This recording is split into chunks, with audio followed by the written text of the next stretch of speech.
ప్రధానమంత్రి మోడీ నిన్న హైదరాబాద్ వచ్చిన సందర్భంలో జరిగిన బహిరంగ సభలో మాట్లాడుతూ పెట్రోలు డీజిల్ వాడకాన్ని తగ్గించాలని, బంగారం 1 సంవత్సరం పాటు కొనుగోలు చేయొద్దని ప్రజలకు బహిరంగంగా పిలుపిచ్చారు. మనం అంతర్జాతీయంగా వస్తున్నట్టు యుద్ధ పరిస్థితుల్లో సంక్షోభం వస్తుందని, విదేశీ మార్గదర్శక సంక్షోభం ఎదుర్కోవాల్సి ఉంటుందని కూడా హెచ్చరించారు. ఆయన చెప్పినటువంటి మొత్తం ఈ మాటలు, దానికి పరిష్కారం చూస్తుంటే 1990-91లో ఆ రోజు సంస్కరణలో ప్రవేశపెట్టిన ముందున్న తీవ్రమైనటువంటి ఆర్థిక సంక్షోభం నాటి పరిస్థితులు ఈరోజు మళ్ళీ తిరిగి తలెత్తుతున్నాయనే దానికి ఇది నిదర్శనం.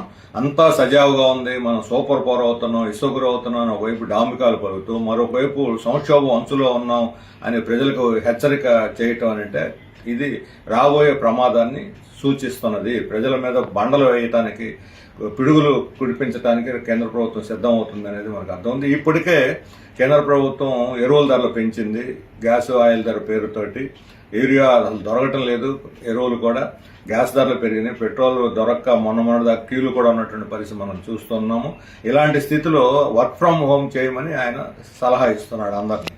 వర్క్ ఫ్రమ్ హోమ్ చేయమని సలహా ఇవ్వబోయే ముందు ప్రధానమంత్రి తాను స్వయంగా ఆ సలహాను పాటించాలి. ఈ రోజు నిన్న హైదరాబాద్ పర్యటన, అంతకుముందు ఎన్నికల ఎత్తులో పెద్ద ఎత్తున సమీకరణలు, యాత్రలు, మళ్ళీ ఈరోజు సోమనాథ్ 75వ వార్షికోత్సవం పేరుతోటి ఈరోజు పెద్ద రోడ్ షో ఇవన్నీ కూడా పెడుతున్నారు. వీటికి ఎన్ని వేల మందిని సమీకరిస్తున్నారు. అందరినీ సమీకరించడానికి ఎన్ని వాహనాలు అవసరం అవుతాయి, ఆ వాహనాలందరికీ కూడా ఎంత పెట్రోల్ డీజిల్ ఖర్చు అవుతుంది, ఎన్ని ప్రధానమంత్రికి పట్టవని అడుగుతున్నాను. ప్రధానమంత్రి పర్యటనకు ఒక్కొక్క చోట 300-400 కోట్లు ఖర్చు చేయాల్సిన పరిస్థితి వస్తున్నది.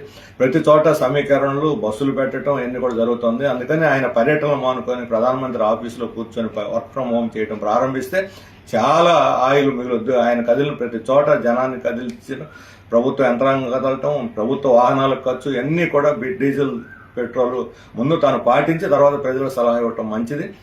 అలాగే బంగారం కొనుగోలు అనేది ప్రజలు పెళ్లిళ్లకు లేకపోతే పబ్బాలకు కొనటం వల్ల ధరలు పెరుగుతున్నాయనేది పాక్షికం మాత్రమే, అసలు వాస్తవం అది కాదు.